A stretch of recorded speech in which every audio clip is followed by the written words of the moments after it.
Joy-Con drift is something you've probably at least heard of here at this point in time. I mean, it's been written about everywhere, and I think on our community poll that we ran here on the YouTube channel, it affected roughly about 65% of people has said that they've experienced it here so far, me included. I haven't had a single controller that has not drifted here over time, but there is a Joy-Con kit that you can swap out that's now different than the original Joy-Cons that Nintendo had given us. They're Hall sensing Joy-Cons from Gully Kit, and I'm finally going to swap them out in my Joy-Cons here now today. Now, I should mention again that as recording this video, Nintendo still does have a return program where you can send your Joy-Cons back in and they will replace them currently for free. But I have heard that it depends. You're not guaranteed your Joy-Cons back. So if you send a special edition Joy-Con back in, you may actually not get your Joy-Cons back from what I've heard. It just depends on their supply and demand. But this set from Gully Kit is supposed to be your best fix that is supposed to eliminate Joy-Con drift for good. And I'm going to put that here to the test. Now, I have seen a couple of guides here online, and it does look fairly simple. Now, I'm always a little hesitant to open things up for the first time, but even I think that I can do this. And so if you've been worried about this here as well, take this as a novice himself. So watch how I do it. Let me be the guinea pig here and see if that's something that you're confident to do here to your Joy-Cons.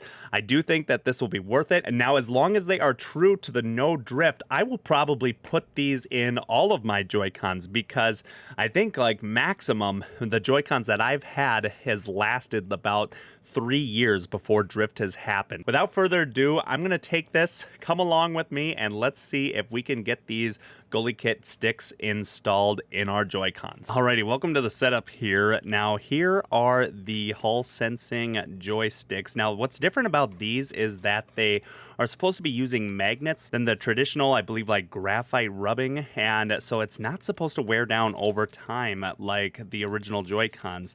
And this kit that I have, that I'll link in the description here, of course it'll be an affiliate link, it comes with everything that you need, the right screwdrivers. Now, if you have like a kit from iFixit, then I'd probably recommend using that. I have heard that maybe the screwdriver tips here aren't the best here, but I do see that they do have a plastic pry bar or a plastic tweezers kind of bar here, which does work better for grabbing those sensitive ribbon cables.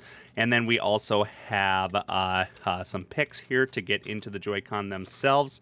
It comes with these random thumb grip caps. I'll slap them on here at the end, but I don't plan on using that. I don't know, they're probably cheap, so they just throw them in here, the box, but I'd prefer that they just didn't send along that. But nevertheless, here's the joystick, new joysticks here themselves, plus a bunch of screws here too, which I assume is, I guess, if you lose some yourself. And also, I'm not quite exactly sure what this is for. Maybe I'll find out more. It's like a little sticker, but I don't know if they're like joystick caps or something like that. But either way, this is what we came here for. We're going to put this into the Joy-Con here, and let's just kind of see how it goes.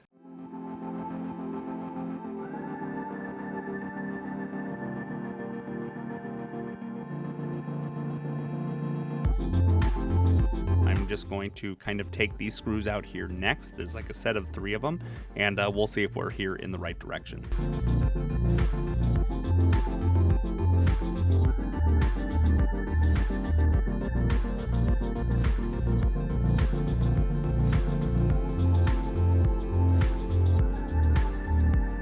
Okay, official Nintendo stick out. Not gonna lie, that is some tiny components in there. It makes me a little nervous to poke around. But we've got stick 1 here out. I should be able to put the new one in here next. Now, I know this isn't a really big detailed guide on exactly what you need to do to switch out the Joy-Con sticks. This was more so to see if a novice like me could change out the sticks themselves. And so don't worry, I'll be linking a more detailed version here in the description below if you guys want to try to perform this yourself.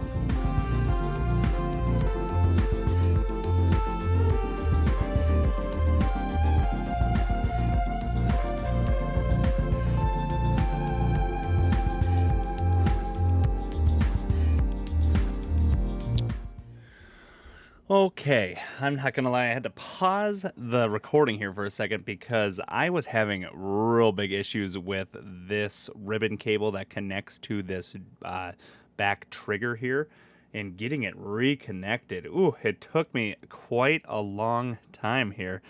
Just because that ribbon cable actually pulled out, but didn't do any damage as far as I can tell. But I really had to work on that little tiny ribbon cable right there.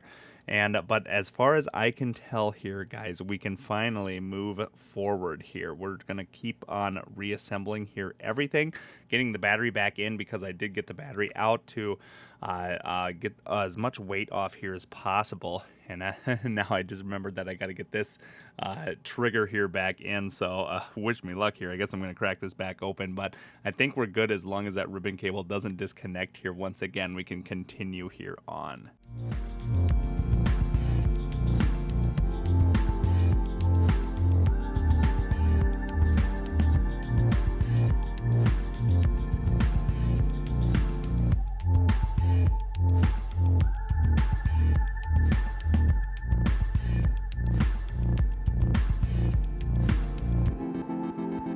Ooh, all right, I did a quick little battery test and it looks like things are powered back up. So let's, without further ado, I think we can actually seal this thing up and move along. That, at least with this Joy-Con, I don't know, I think the other one might get a little easier. But guys, I will admit that got a little stressful here at times, here and there. But it definitely worked once things got rolling and everything got put back together. It went along actually quite smoothly, but there was just a short portion of time where things kind of went a little bit haywire, and were just really hard to finesse those little ribbon cables around. But hey, now that things are back, it's all back together here. We're going to finish these screws off and kind of go for it. We'll probably do the other one here right away as well and just see if everything comes together.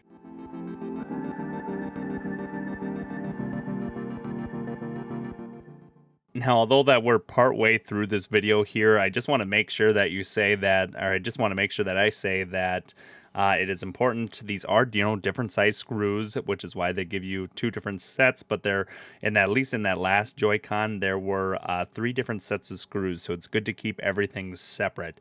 And so if you have 2 Game & Watches here like me, they work as excellent screw trays. Just kidding, don't follow my advice, but that's just what I like. I like just grabbing random things off my desk.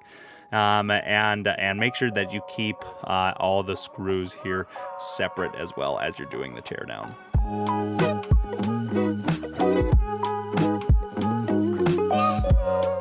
Once again, 3 screws on this pink Joy-Con. There are 2 that this time are under the battery, and then 1 that is on the side here once again, right over here.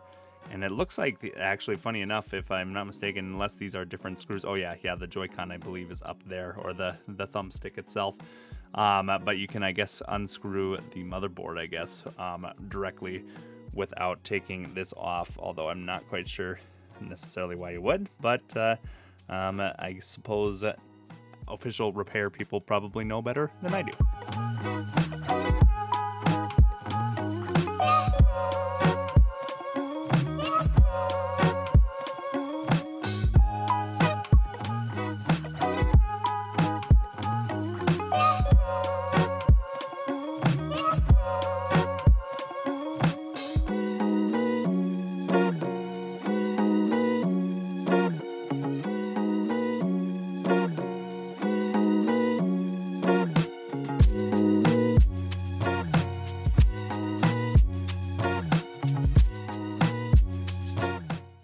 Alrighty, we are in the home stretch here, getting the screws in here now. Finally, just about done. This one definitely went a little bit faster here. I knew a little bit more what to look for and what was going to happen. But it's still, I still had good little parts where I was fiddling with wires. And, I'm just not going to lie. It's just not as easy to repair, these newer devices here with such littler cabling, littler ribbon cables. Everything in here is just so dinky. But it's, as far as I know, doable. Especially if you are struggling with Joy-Con drift like I am. As long as I can get this all connected and everything works, it'll definitely here, I think, be worth it. Now, granted, I do think it'll probably also get easier with time. Now that I've done 2 of these Joy-Cons, I can probably do another 2 faster. This took me, I think, roughly about maybe 45 minutes to get this operation here done.